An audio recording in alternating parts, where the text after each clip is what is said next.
let's go see what's going on in your May tarot reading. I'm going to start with the past because you received the Wheel of Fortune, and my goodness, so many people in the signs for May received it, but not in the past. So you have a little bit of work to do in May. Things might have gone well with you in the recent past. Makes me think of the number 63, Ye Jing. It's called already 40, or completion of completion. Nothing is ever really complete. You get to a point and you're at an end point, but then you have to start again and do more. The wheel reminds you of the capricious nature of fate. Rota Fortuna, they called it in Latin.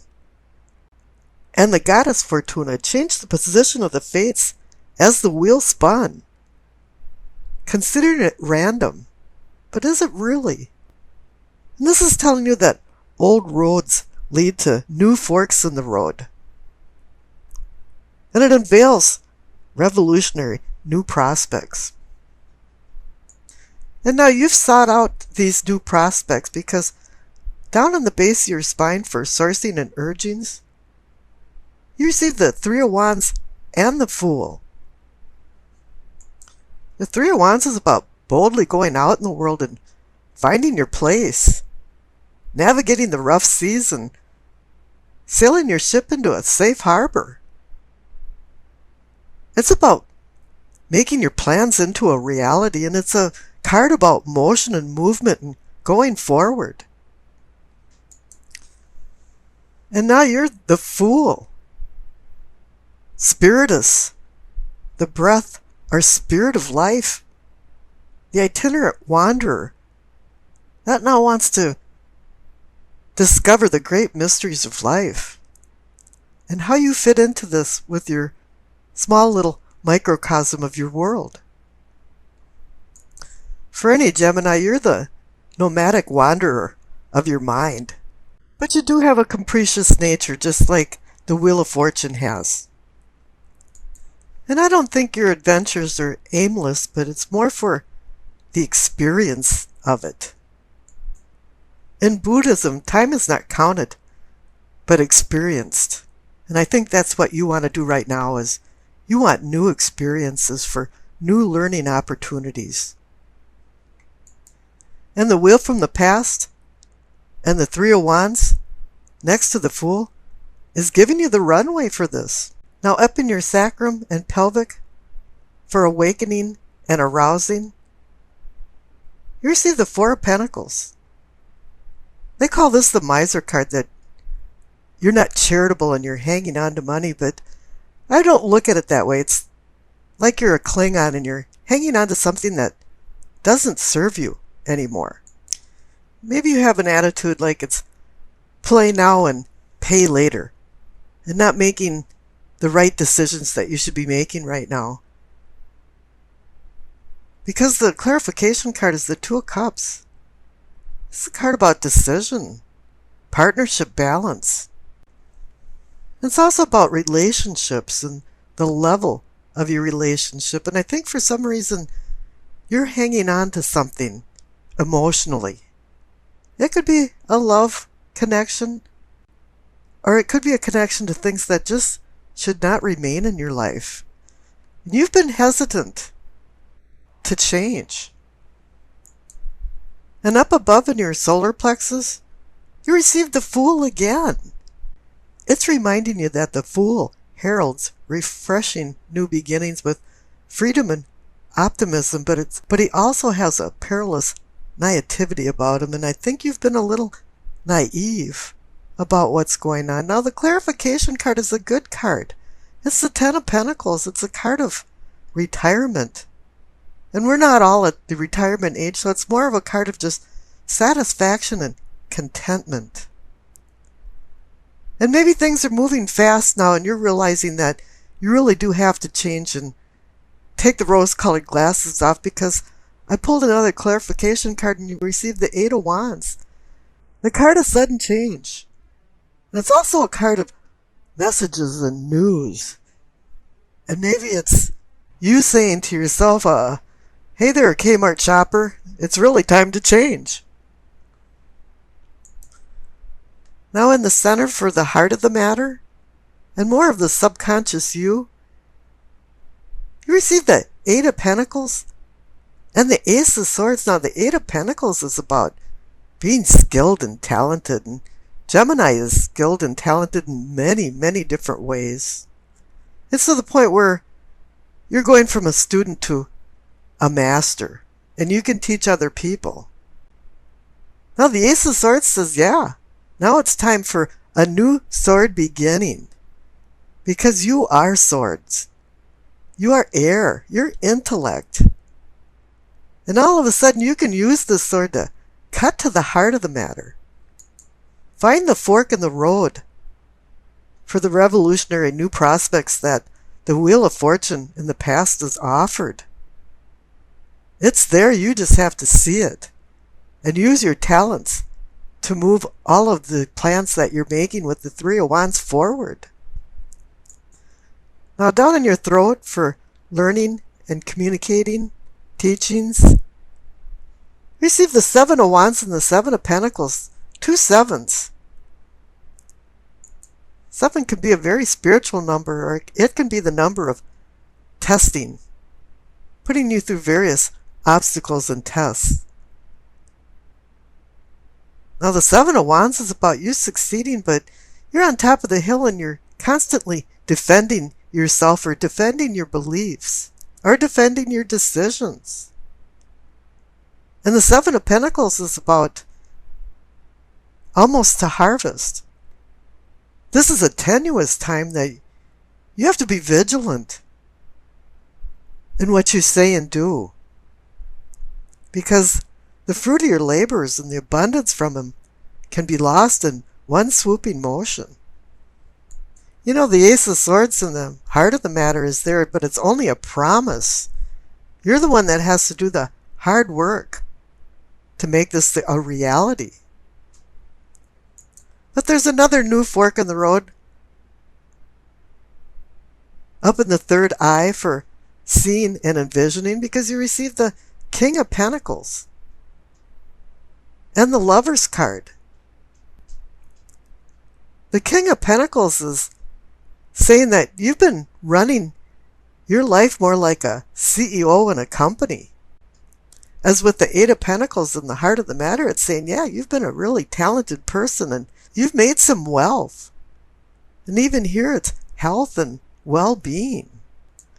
And the Lover's card is paralleling the Two of Cups across the reading in your pelvic and sacrum for spiritual awakening. It's connecting your conscious with your unconscious. You know what's going on, but the right hand doesn't know what the left hand's doing right now. Because up in the crown, for knowing and understanding, you receive the Tower. Something is collapsing. And the clarification card is the Eight of Swords, saying you're in some kind of bondage. But the Tower is saying that it's freeing you from this bondage. I don't think it was a fatal, total collapse. I just think there was some fault lines running under the ground and ruining the foundation of some things. The Lover's card and the Two of Cups is about making decisions. And we've already talked about the Wheel in the past, so let's skip over to the future. And how strange. The main card for your future is, again, the Eight of Swords. It's saying to you that you've been your own worst enemy by holding yourself back. And that comes back to the Four of Pentacles, the Miser card, where you're hanging on to something for no reason. And now the clarification card I pulled for the future for the Eight of Swords is the Magician.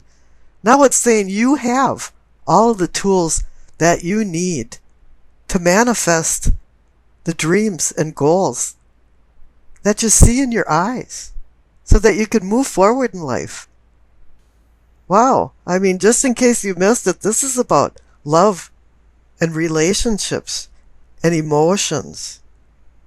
The Two of Cups is just the minor arcana version of the Lover's card, and now this kind of boosts it up another octave with having these two cards together.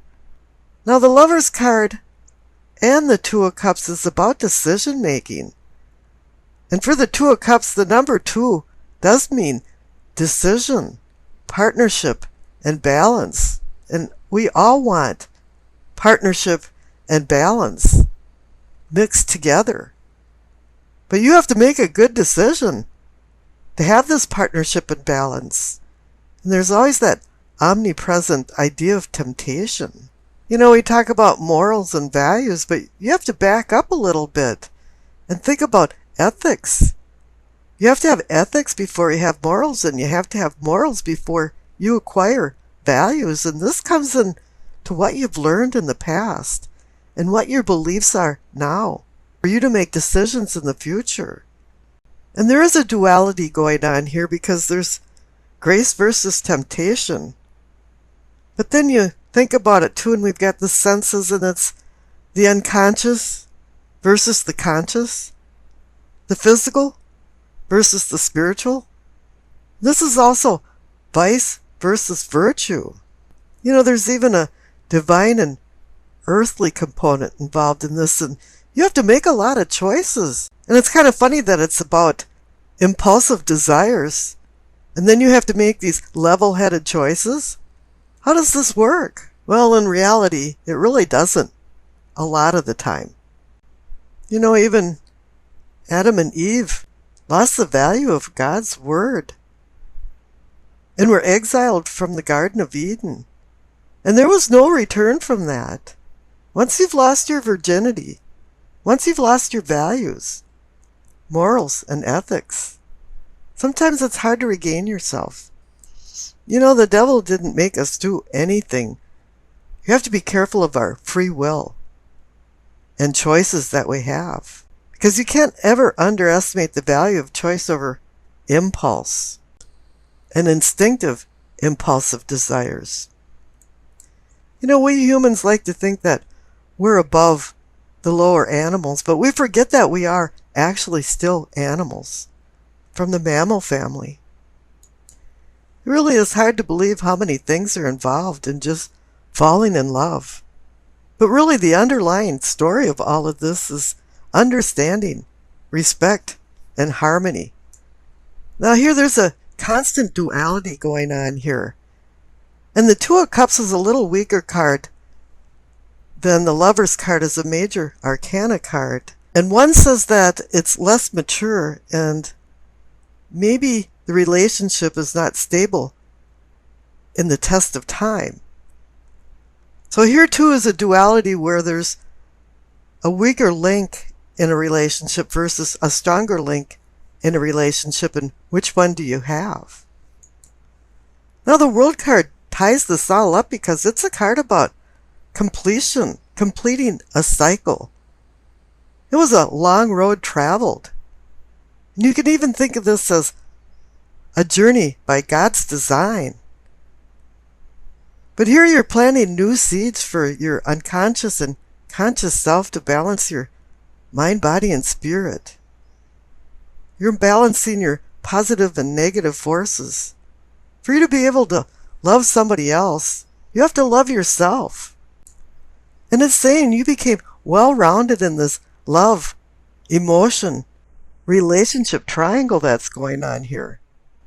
Or else you became a chameleon and you were able to match yourself with the surroundings to make yourself successful. Whatever it is, the World card is saying you're coming to the end of a journey, and it symbolizes that you've developed, fulfilled, achieved, and completed. And now that lessons have been learned, it's time to move on to new challenges. Now Saturn oversees the World card, and the word Saturn means to sow. So it represents the harvest of life. Now I tossed the dice, and you received Pisces, the North Node, and the 5th house. The North and South lunar nodes are mathematical points that take into account the relationships between the sun, moon, and the earth. The north node of the moon can loosely be interpreted as a purpose or destiny of your life. And all eclipses occur near the lunar nodes where the moon's path crosses the sun's path in the sky. And just as a side piece of information, right now the north node has just gone into Leo. Now the north node in the 5th house indicates that you're melting into the backdrop as to not draw attention to yourself. But when you do that, you lose your personal, unique identity. And you just become another face in the crowd. You can easily detach yourself and try to avoid risk-taking and stay in the safe zone. And you really worry about what other people think, but it's about time for you to say the hell with what other people think. And you have to strike out on your own to find your own life path. You're looking for an inner balance and happiness that's attained through self-confidence. You know, sometimes you can be anal retentive and criticize too much and ignore the delight of living. You're saying, oh, that's real bad, and saying, wow, did you see that sunset? You know, and your critiques flow to yourself, and you start doing some self-flagellation, self-punishment. And this is because of the north node in the 5th house. You have to start becoming more flexible, like a small palm tree in the wind. Because as you get older, these beliefs of yours and criticism can actually break things up. And if you're like the palm tree, as it grows older, it doesn't break, it just bends. And now it's time to just start being yourself and not worrying about what other people think. If they don't like it, you know what they can do with it. Now, Pisces in the 5th house puts you in dreamland. And you need to get in touch with reality. Hello, Earth. You know, ground control to Major Tom. You might not be able to put your finger on what attracts you to a certain person. But it doesn't really matter in the scheme of things, does it? But this Pisces in the 5th house thing is saying to take your rose-colored glasses off, because one morning you might wake up next to Genghis Khan, or even worse, that little twerp Napoleon. Or even Rasputin. And then for the guys, it could be Lilith or some soulless human Barbie. So make sure whatever choices you make in love and relationships, in the end, doesn't cast you into disappointment. And you know, having the 2 of Cups and the Lover's card is like taking a gradual step. The 2 of Cups is the baby steps. And the Lover's card is then more like going to graduate school. And it means that you should have self-awareness. Self-awareness of your strengths and weaknesses, of your thoughts and beliefs, and of your motives and emotions. Here we are, we're back to duality again. And there's one more lesson of duality, and that's yin and yang. You know, there's always a seed of good and bad, and a seed of bad and good. And you have to find a balance between that with your love and emotions. And I wish you acceptance, peace, and happiness.